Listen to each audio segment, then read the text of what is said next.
رب العالمین والصلاة والسلام علی سید الانبیاء والمرسلین اما بعد فاعوذ باللہ من الشیطان الرجیم بسم اللہ الرحمن الرحیم الصلاة والسلام علیک یا سید یا رسول اللہ وعلى آلك وأصحابك يا سيدي يا حبيب الله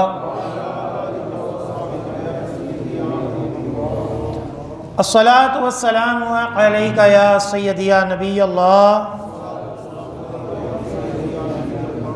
وعلى آلك وأصحابك يا سيدي يا نور الله الحمدللہ عز وجل ہم نماز جمعہ کے لیے حاضر ہوئے ہیں۔ دعا ہے کہ رب تعالی ہماری اس ادنا سی حاضری کو اپنی بلند بارگاہ میں قبول و منظور فرمائے، اور جو کچھ اس جمعے میں بیان ہوگا اسے سننے کی، سمجھنے کی، اس کے اوپر عمل پیرا ہونے کی اور مجھے صحیح طرح بیان کرنے کی توفیق عطا فرمائے۔ آج جس موضوع کے اوپر اس جمعے کا بیان ہوگا وہ موضوع ہے خرید و فروخت کے چند اہم مسائل، کیونکہ ہم جس مارکیٹ میں، یہ مسجد میں جمعہ وغیرہ پڑھتے ہیں، وہ کاروباری مارکیٹ ہے، اور کاروباری لحاظ سے آج کل کئی ایسی چیزیں لوگوں میں رائج ہیں کہ جس کے بارے میں نبی کریم صلی اللہ علیہ وآلہ وسلم نے واضح طور پر اس کے نقصانات اور اس کے آخرت میں عذابات کو ذکر کیا ہے، لیکن ہم ان چیزوں کو بھول کر پیسہ کمانے میں کئی ایسی چیزیں غلطی سے بھی قصدن بھی کر دیتے ہیں کہ جو شرعاً جائز نہیں ہوتی۔ عقیدے کے ساتھ ساتھ ہمارے معاملات بھی درست ہونے چاہیے۔ اہل سنت کا ہرگز یہ عقیدہ نہیں کہ بس میلاد منا لو، سرکار کی امتی ہونے کا شرف پا لیا ہے تو بس محفلیں کروا لو اور اپنے اعمال کو، اپنی نمازوں کو، اپنے کاروبار کو، حلال و حرام کو یکسر چھوڑ دو۔ ہرگز ایسا ہمارا عقیدہ نظریہ نہیں ہے۔ عقائد اگرچہ پہلے ہیں لیکن اعمال دیگر بھی اس کے ساتھ ساتھ ہیں۔ تفسیر روح البیان ایک بڑی معتبر، یعنی ایک لوگوں میں مشہور تفسیر ہے، اس کی جلد نمبر 2 صفحہ نمبر 136 کے اندر ایک واقعہ لکھا ہے۔ بہت بڑے بزرگ حضرت ابراہیم بن ادہم رحمۃ اللہ علیہ کا واقعہ ہے۔ آپ نے اپنی زندگی کا ایک عرصہ جو تھا وہ سفر میں گزارا۔ فرماتے ہیں کہ ایک مرتبہ میں بیت المقدس مسجد اقصی میں رات گزاری۔ میں نے دیکھا کہ کسی پہاڑ میں رات کے کسی حصے میں 2 فرشتے آئے۔ ان میں سے ایک دوسرے فرشتے سے کہنے لگا یہاں کون انسان ہے، یعنی حضرت ابراہیم ادہم کی طرف اشارہ کرتے ہوئے کہا کہ یہ کون ہے؟ دوسرا بولا کہ یہ ابراہیم بن ادہم ہیں۔ پہلے فرشتے نے کہا یہ وہی ابراہیم ادہم ہیں تو نہیں کہ ان کو ان کے درجے سے ہٹا دیا گیا ہے۔ ایک فرشتے نے پوچھا یہ کون ہے؟ دوسرے نے کہا کہ یہ ابراہیم ادہم ہے، اللہ کے ولی، اتنے بڑے اللہ کے ولی ہیں۔ تو دوسرے فرشتے نے کہا کہ یہ وہی تو ابراہیم نہیں جن کو ان کے درجے سے، ولایت کے مقام و مرتبے سے ہٹا دیا گیا ہے۔ دوسرے فرشتے نے پوچھا کس وجہ سے ان کو اس مقام و مرتبے سے ہٹا دیا گیا؟ تو پہلے فرشتے نے کہا ایک مرتبہ ابراہیم بن ادہم بصرہ میں تھے، انہوں نے ایک دکان سے کھجوریں خریدی۔ جب وہ کھجوریں لے کر جانے لگے تو دیکھا ایک کھجور گری ہے، ایک کھجور گری پڑی ہے، وہ سمجھے کہ یہ شاید میری کھجور ہے. ہوتا نا بعض ہم ریڑھی سے تکری سے کوئی شے لیتے ہیں تو ایک شے کوئی آگے پیچھے ہو جاتی ہے تو ہم یہی سمجھتے ہیں یار تولتے تولتے میری گر گئی ہوگی. تو انہوں نے بھی یہی سمجھا کہ یہ شاید کھجور کس کی ہے؟ میری ہے. تو انہوں نے وہ کھجور اٹھا کر کھا لی. چونکہ وہ کھجور ان کی نہیں تھی بلکہ دکاندار کی تھی، اس ایک کھجور جو ان کی نہیں تھی کسی اور کی تھی، اس کے کھانے سے ان کو ان کے درجے سے معزول کر دیا گیا. حضرت ابراہیم فرماتے ہیں کہ جب میں نے فرشتوں کی یہ گفتگو سنی، میں بصرہ پہنچا، اس دکاندار کی کھجور اسے واپس لوٹائی، پھر واپس آ کر بیت المقدس میں جب لیٹا تو پھر وہی دو فرشتے آئے اور انہوں نے کہا کہ اللہ تعالیٰ نے اس کھجور کو واپس کرنے کی وجہ سے ان کو وہی مقام و مرتبہ دوبارہ عطا فرما دیا. اب سب سے پہلے تو دیکھیں اتنے بڑے ولی، اتنے متقی کہ کھجور قصدن نہیں کھائی، کسی کی کیا کی؟ غلطی سے کھا لی. تو اللہ تعالیٰ نے ہمارے لیے وہ فرشتے بھیجے کہ ان کا یہ واقعہ آج ہم سنیں اور نصیحت حاصل کریں کہ ایک کھجور کی کیا حیثیت ہوتی ہے. ہم وہ کھا لیتے ہیں، ہم وہ کھا لیتے ہیں، لیکن اس کی وجہ سے ہماری روحانیت کو، ہمارے باطن کو کس قدر نقصان پہنچتا ہے. لیکن جو اللہ والے ہوتے ہیں جب اللہ کی حدود کا لحاظ کریں تو اللہ تعالیٰ اپنے ولیوں کی حفاظت فرماتا ہے.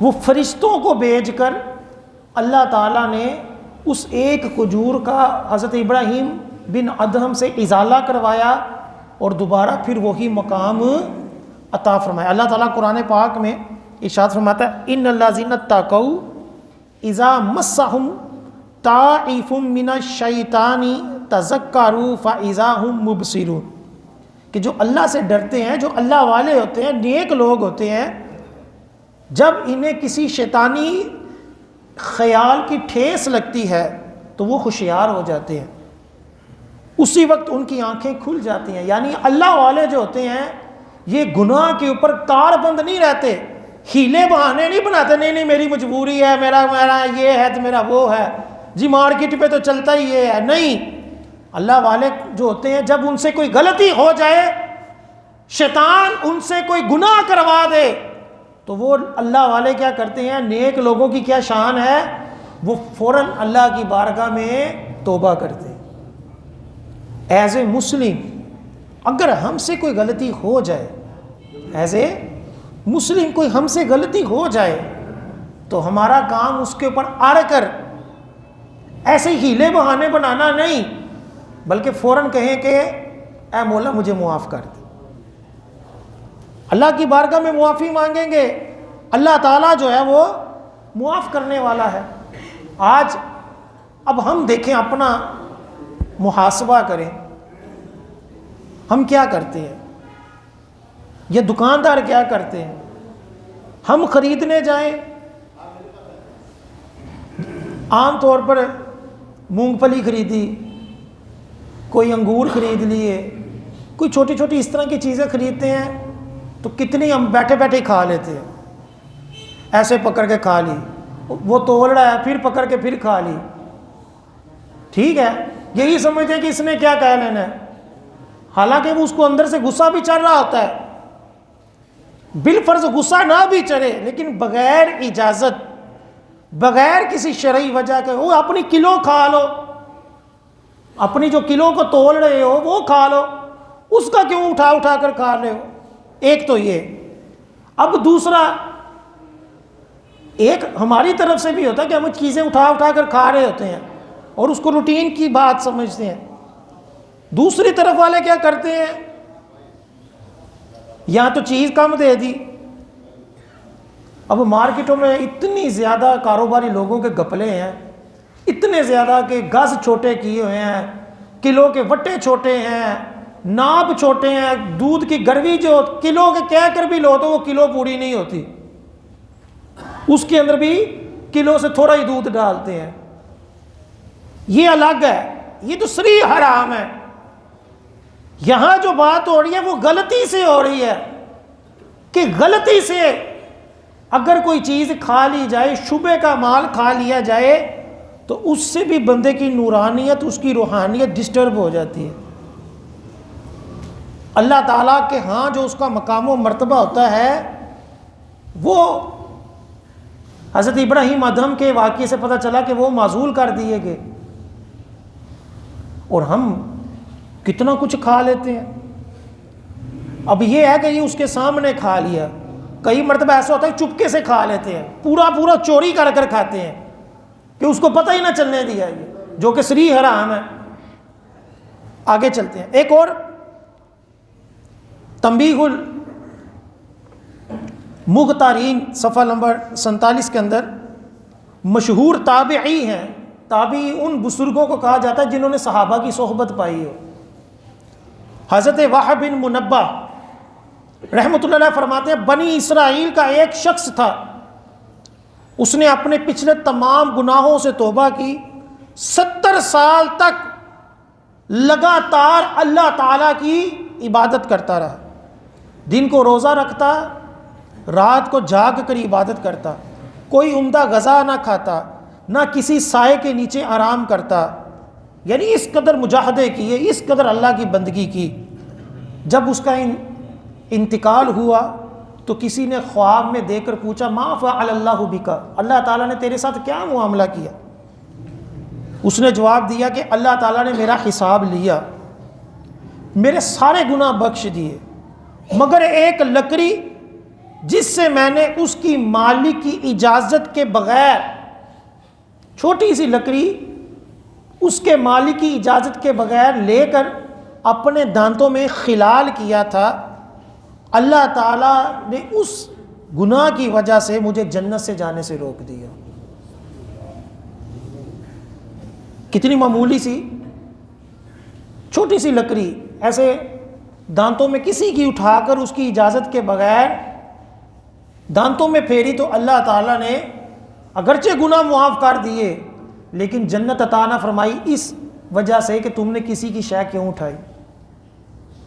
اس طرح کے 20 واقعات مستند کتابوں میں موجود ہیں، اور قرآن و حدیث میں بھی ہماری واضح طور پر اس حوالے سے تربیت کی گئی کہ اپنے دل کو لالچ، ہوس، کسی کا مال کسی طریقے سے بھی آ جائے اس سے بچاؤ. نبی کریم صلی اللہ علیہ وآلہ وسلم نے بڑا پیارا ارشاد فرمایا، بخاری شریف کی حدیث پاک ہے، حدیث نمبر 52.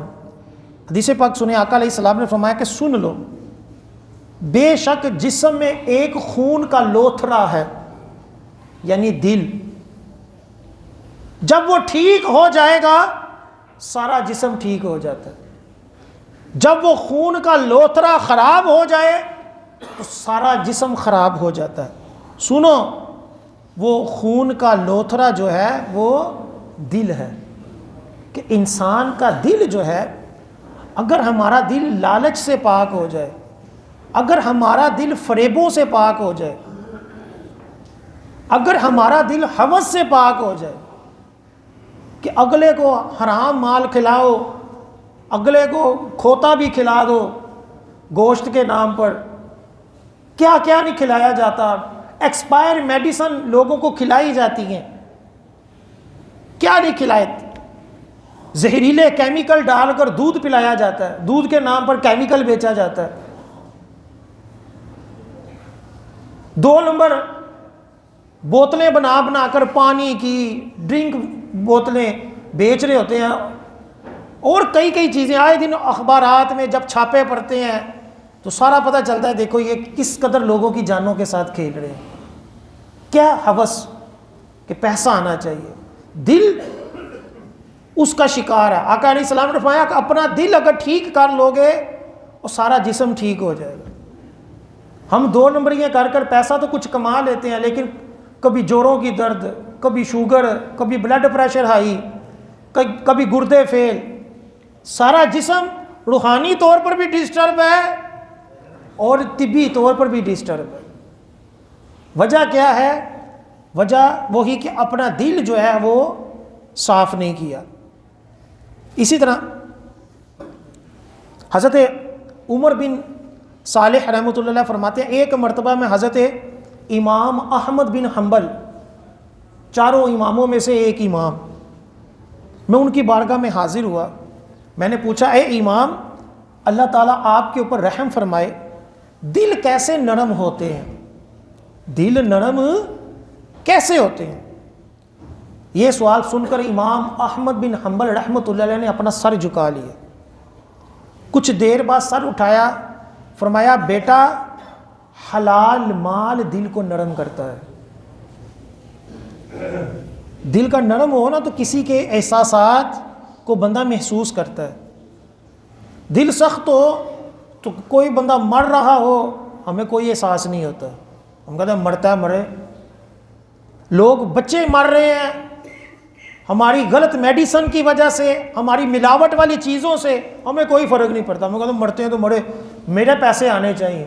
یہ ہوتا ہے سخت دلی۔ موت دیکھ کر بھی جب ہمیں اپنی موت یاد نہ آئے تو یہ سخت دلی ہے۔ اللہ کے عذابات کو سن کر ہمارا دل خوف خدا میں مبتلا نہ ہو، یہ ہے سخت دلی۔ جب کوئی مولوی یا کوئی حدیث سنے، کوئی مولوی کا بیان سنے تو ہمارا دل بجائے اس کے کہ ہاں یار مجھے اپنی اصلاح کرنی چاہیے، ہاں یار مجھے قرآن و حدیث کے اوپر عمل کرنا چاہیے، بجائے اس کے ہم یہ گمان کریں او چھڈو یا مولوی کہہ رہے صحیح ہوندے نے، او چھڈ تو ایڈا نیک رہندا نہیں، پتہ ہے سانو تہاڈا بھی تسی کی کر۔ یہ لوگ کرتے ہیں۔ آپ کسی کو جا کر کہو کہ یار یہ ملاوٹ نہ کرو، وہ آگے سے 100 دلیلیں دیتا، اور نہیں وہ چھڈ تانوں کی پتہ، ساری مارکیٹ انج کر دی بھائی۔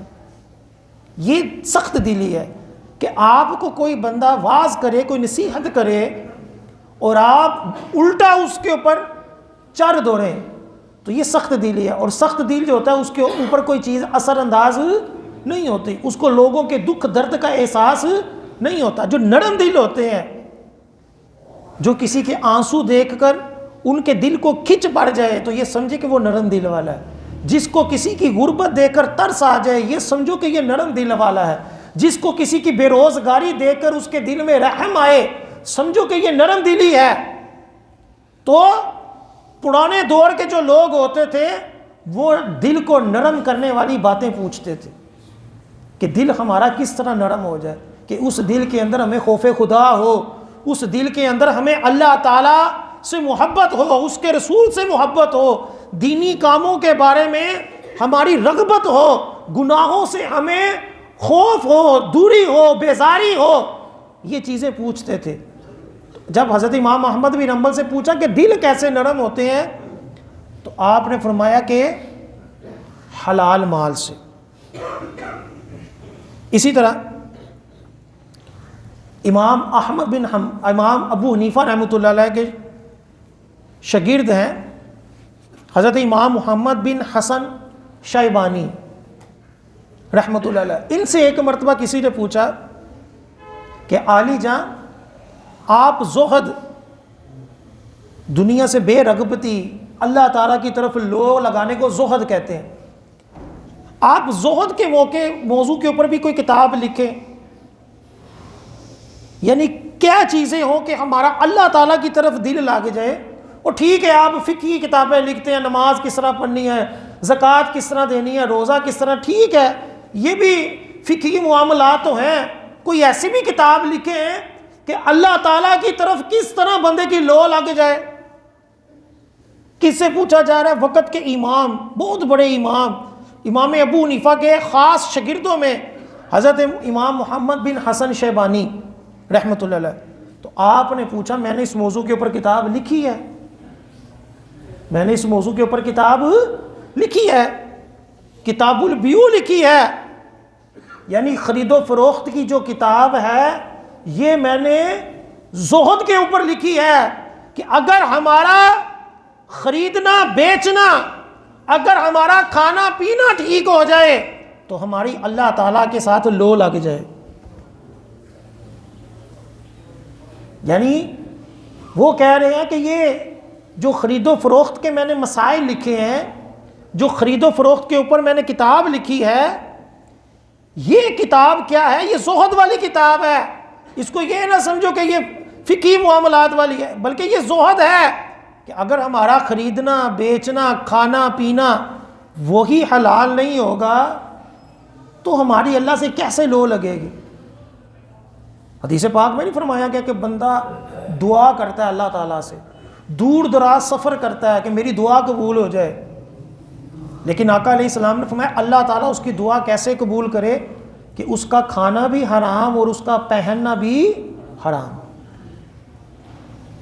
حلال رزق تو پہلے کمائے پھر دعا مانگے. کہتے ہیں ایک حرام کا لقمہ، ایک شراب کا قطرہ اگر بندے کے پیٹ میں چلا جائے 40 دن تک اس کی عبادت قبول نہیں ہوتی. تو بندے کی کیسے اللہ تعالیٰ سے لو لگے. امام غزالی رحمۃ اللہ علیہ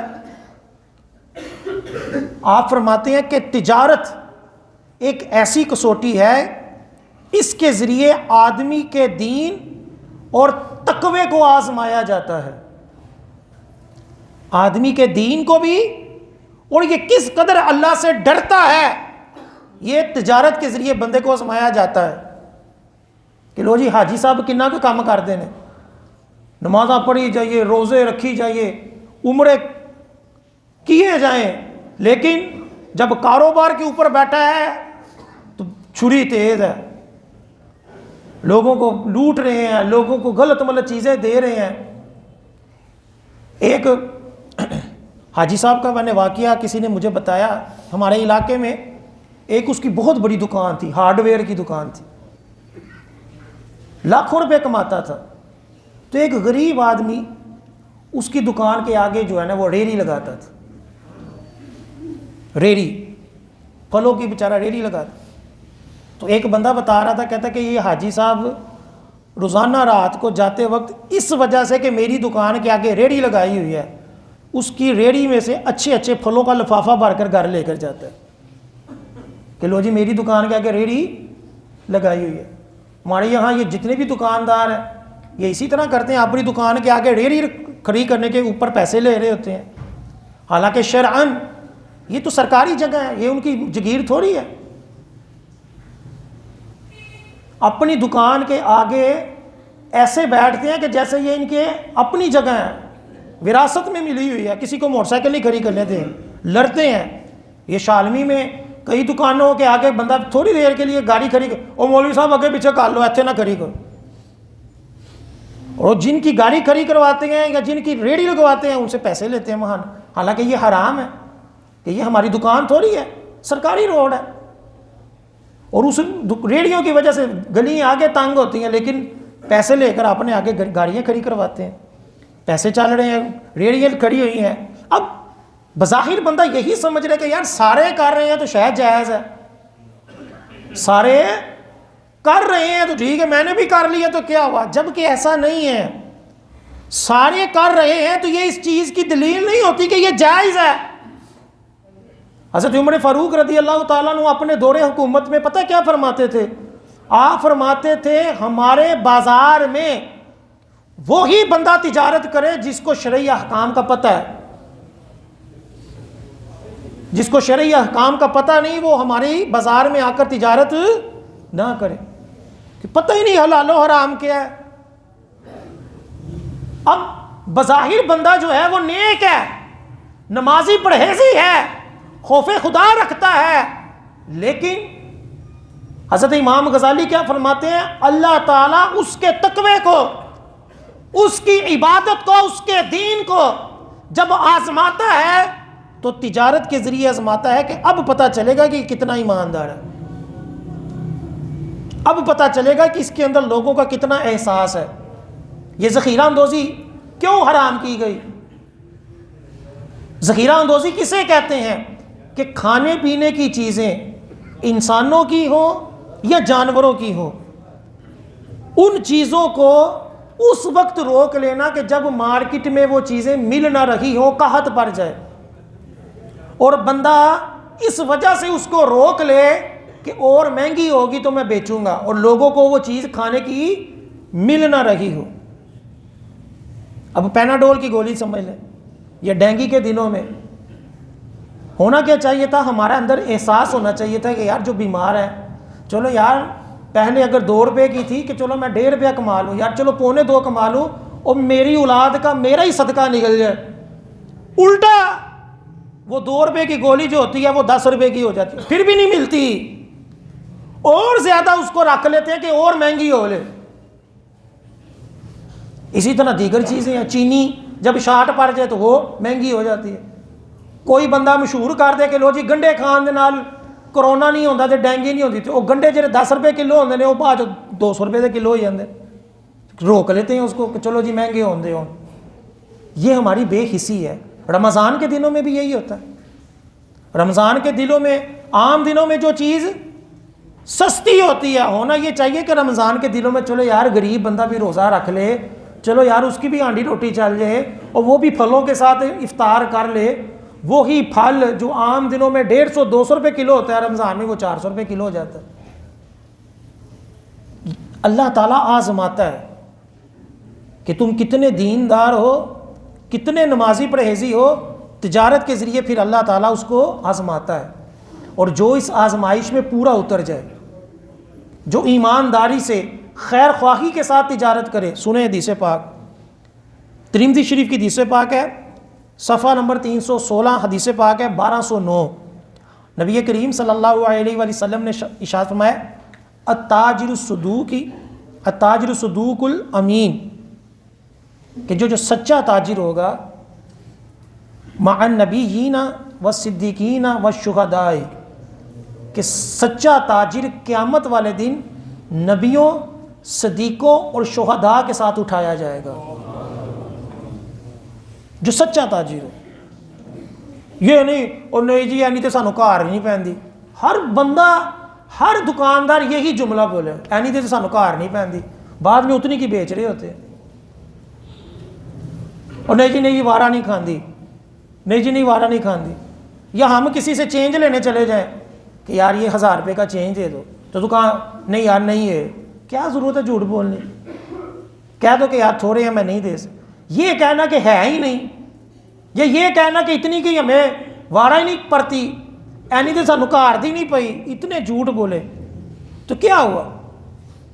کاروبار کو بے برکتی والا کیا۔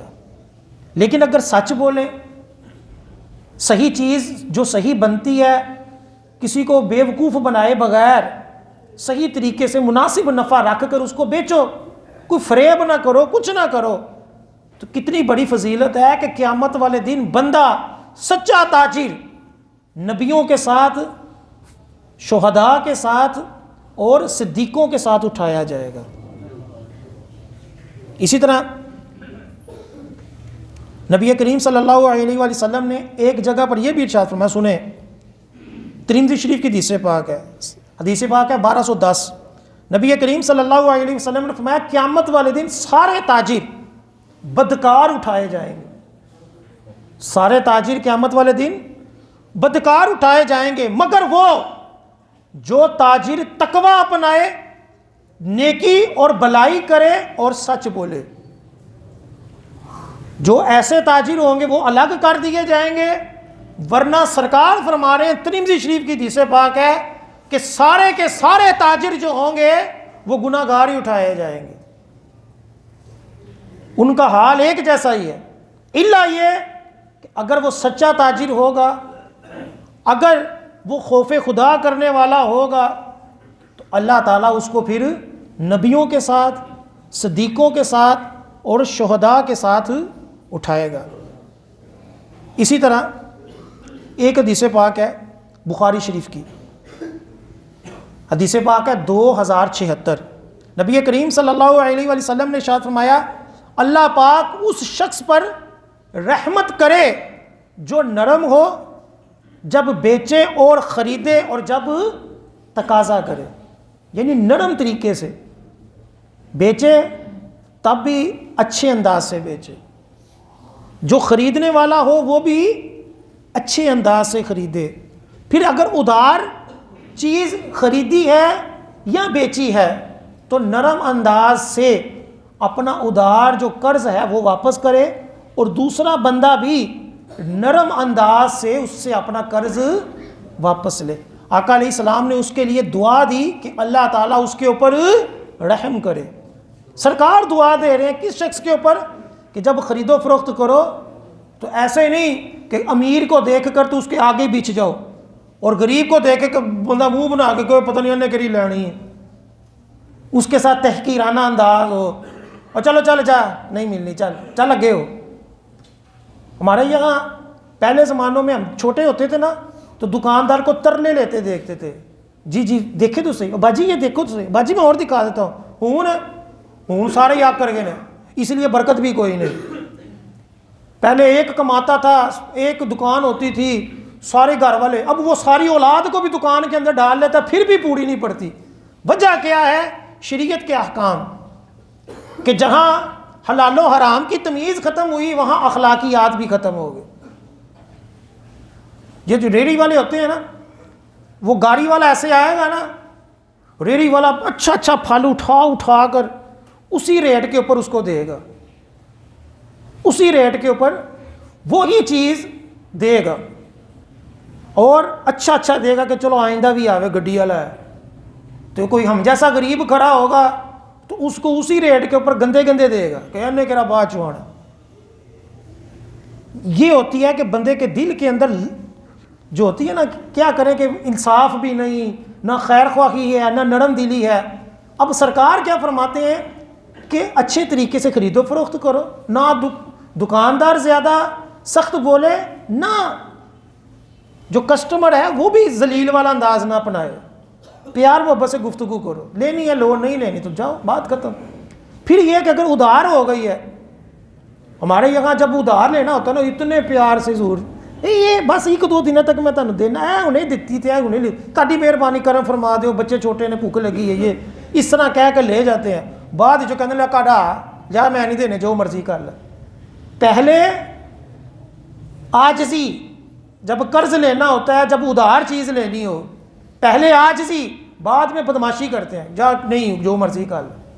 اس وجہ سے لوگ قرض دینا بند کر گئے۔ ہماری اپنی غلطی ہے نا کہ اگر ہم اپنا معیار اچھا رکھیں کہ یار بر وقت جو چیز آئی ہے اس کو بر وقت دیں۔ یہ بڑے بڑے بزنس مین جو ہوتے ہیں ان کے بارے میں مشہور ہے، یہ سب کے اندر یہ مشہور ہے کہ یہ اپنا بینک میں جو پیسہ پڑا ہو وہ کبھی بھی نہیں نکالتے۔ یہ اگر کسی کو قرض دینا ہو نا، کسی سے ادھار مال لیا ہو، جب کسی اور سے آتا ہے تو اس میں سے دیتے ہیں، کہتے ہیں وہ جرا پیا ہے نا بینک کی جو میں زمین خرید لی، چلو اس سے نہیں دیتے وہ۔ اسی لیے تو چھوٹا تاجر جو ہوتا ہے وہ لاکھوں روپے بڑے بڑے تاجروں کے نیچے لگا دیتا ہے بیچارہ۔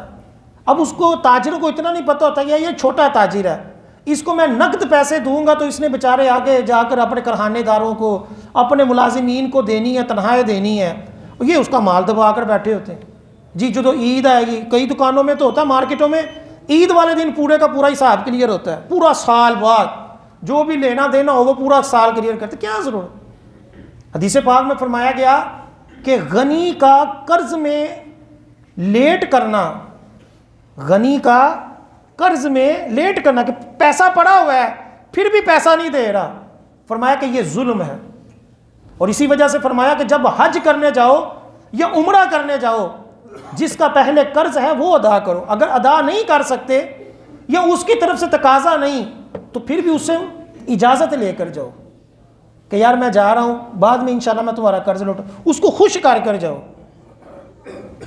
یہ نہیں ہے کہ 100 بندوں کا قرض دینا ہے اور میں جو ہے وہ آرام سے نمازیں پڑھ رہا ہوں، عبادت کر رہا ہوں، عمرے کر رہا ہوں، لوگ میرے گھر کے چکر کاٹ رہے ہیں اور میں کہہ رہا ہوں جی باجی میں بڑا بڑا نیک بند۔ یہ ظلم ہے کہ لوگوں کا پیسہ دو، لوگ بیچارے اپنی ہماری تجارت کو بیڑا غرق کرنے میں سب سے بڑی وجہ یہی ہے کہ لوگوں کا پیسہ دبایا ہوتا ہے۔ وہ جب مال دوسرے کے نیچے لگ جاتا ہے، اس کے پاس کیش کچھ نہیں رہتا، وہ بیچارہ پھر کنگلا ہو جاتا ہے، پھر اس کو تھوڑا تھوڑا کر کر چند ہزار کر کر دیتے رہتے ہیں، وہ بیچارہ اپنا کاروبار سمیٹ کر کسی اور جگہ نوکری کر رہا ہوتا ہے. اسی طرح نبی کریم صلی اللہ علیہ وسلم کی حدیث پاک سنیں.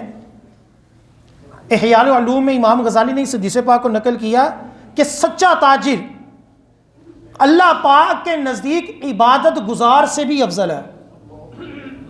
جو سچا تاجر ہو، ایک بندہ نفلی عبادت کر رہا ہے اور دوسرا بندہ تاجر ہے، وہ ایمانداری کے ساتھ کاروبار کر رہا ہے، تو نبی کریم صلی اللہ علیہ وآلہ وسلم فرماتے ہیں جو سچا تاجر ہے وہ اللہ تعالیٰ کے نزدیک اس بندے سے جو عبادت گزار ہے اس سے زیادہ افضل ہے. اسی طرح ایک حدیث پاک ہے بخاری شریف کی کہ آقا علیہ السلام فرماتے ہیں اپنا کھانا، اپنی جو بھی چیز لو وہ ناپ کر لیا کرو، تم کو اس میں برکت دی جائے گی. یعنی جب بھی ہم کوئی چیز خریدیں تو تول کر، صحیح طریقے سے گن کر، تول کر، جو بھی تولنے والی گننے والی چیز ہو اس کو تول کر اور گن کر لو. اسی طرح جب ہم کہیں سفر کرنے لگے ہیں تو کسی ٹیکسی میں، کسی رکشے میں بیٹھنا ہے تو پہلے پورا طے کر لو تاکہ لڑائی نہ ہو. کہ شریعت ہمیں اس قدر لڑائی جھگڑے سے اور کسی کے ساتھ ظلم کرنے سے بچاتی ہے کہ ہوتا یہی ہے کہ پہلے منہ چکے ہیں پھڑ کے پوری پا لیتی بات جو کہے کنے کلو سی، وہ کہتا ہے 4 کلو. نہیں یار 4 کلو کتے سی، 2 کلو سی، 3 کلو. تو پہلے ہی تول لو، پہلے ہی سودا کر لو کہ بھائی یہ فلاں جگہ جانا کتنے پیسے لو. 2 ٹوک بات کرو تاکہ بعد میں کسی کے ساتھ زیادتی نہ ہو. یہ سرکار صلی اللہ علیہ وسلم کی تعلیمات کہ 2 ٹوک تول کر لو، گن کر لو، اور اندازے سے نہ لو کہ چلو جی کنے کلو ہونی ہے، انہیں کہا 6 کلو، چلو جی 6 کلو پار دے. وہ بندہ تول کر لیتا تاکہ دل میں کوئی شبہ، کوئی ڈاؤٹ نہ رہے یا اس کی طرف سے زیادتی نہ آ جائے. وہ تو یہی سمجھ رہا ہے کہ یہ 5 کلو ہے، لیکن ہو سکتا ہے وہ 5 کلو سے زیادہ ہو اور آپ جو ہے وہ زیادہ مال کھا لیں. تو کیوں کھائیں ہم کسی کا زیادہ مال؟ تول کر لو. یہ سرکار صلی اللہ علیہ وسلم کی تعلیمات ہے. پھر آقا علیہ السلام کی ایک اور حدیث پاک ہے مسلم شریف کی، حدیث پاک ہے 1525. نبی کریم صلی اللہ علیہ وسلم نے فرمایا جب غلہ خریدے تو اس پر قبضہ کیے بغیر آگے نہ بیچے. اب یہ حدیث پاک کے اوپر شاید اس وقت کاروبار، اگر میں کہوں نا کہ 60% اس کے مطابق کاروبار نہیں ہو رہا تو شاید میں غلط نہ ہوں. مطلب کیا ہے کہ میں نے کوئی چیز خریدی تو پہلے میں اس کو اپنے قبضے میں لوں پھر اس کو آگے بیچوں. ہوتا کیا ہے کہ چائنا سے کنٹینر چلا، وہاں سے میں نے خریدا ہے، ابھی لاہور نہیں پہنچا تو آگے میں نے ساری جگہ پر اس کو بیچا ہوا ہے. اسی طرح جو فارن کرنسی کی خرید و فروخت ہوتی ہے، فارکس ٹریڈنگ، اس میں بھی یہی ہوتا ہے کہ ڈالر خریدا، ابھی اس کو قبضہ بھی نہیں کیا، اگلے لمحے پھر بیچ دیا. یا سونا خریدتے ہیں، جس طرح سنیارے ہوتے ہیں، آ کر اس کو کہتے ہیں ہاں بھی کس طرح سونا ہے، وہ کہتا جی 1.5 لاکھ روپیہ تولہ سونا ہے. چلو ٹھیک ہے جی 2 تولے میرے سائڈ پہ لا دو. اب 2 تولے اس کے وہ سائڈ پہ رکھ لیتا ہے، شام کو آتا ہے ہاں بھائی کیا ریٹ ہے، وہ کہتا ہے جی ریٹ اب 1.60 ہو گیا. اچھا 1.60 ہو گیا، چلو 20,000 روپیہ میں دے دو. یہ سیدھا سیدھا ناجائز ہے کہ سونا اس کے ساتھ تولا ہی نہیں، سونا سائڈ پر کیا ہی نہیں، سونا اس کے پاس رکھوا دیا. ایک قسم کا جوا کھیل رہے ہوتے ہیں کہ شام تک یا ریٹ کم ہو جائے گا یا زیادہ ہو جائے گا.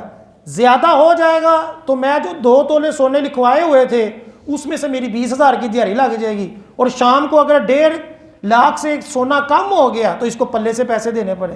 سونا اس نے خریدنا نہیں ہوتا، بس ویسے ہی ایک جو ہے وہ کاروبار کر رہے ہوتے ہیں. اب سمجھتے ہیں ہم کاروبار کر رہے ہیں. اسی طرح اور کئی چیزیں ہیں کہ آن لائن جو خرید و فروخت ہوتی ہے اس میں بھی یہی ہوتا ہے کہ دکان کسی کی ہوتی ہے، پروڈکٹ کسی کی ہوتی ہے، میں نے اپنے پیج کے اوپر اس کو لگایا، جب کسی نے آرڈر دیا تو میں نے اسی دکاندار سے چیز خریدی اور ڈائریکٹ کہا کہ یہ اس کو بھیج دو، اپنے قبضے میں چیز کی نہیں. جبکہ سرکار صلی اللہ علیہ وسلم کیا فرما رہے ہیں، جب بھی چیز خریدو پہلے اس کو تولو، اس کو پھر اپنے قبضے میں کرو، پھر اس کو آگے بیچو، تاکہ کہیں بھی کوئی غلطی، کوئی چیز کی کمی کوتاہی یا کسی کے ساتھ زیادتی نہ ہو. اس کی بیک گراؤنڈ میں یہی ہے کہ لڑائی جھگڑا نہ ہو. اسی طرح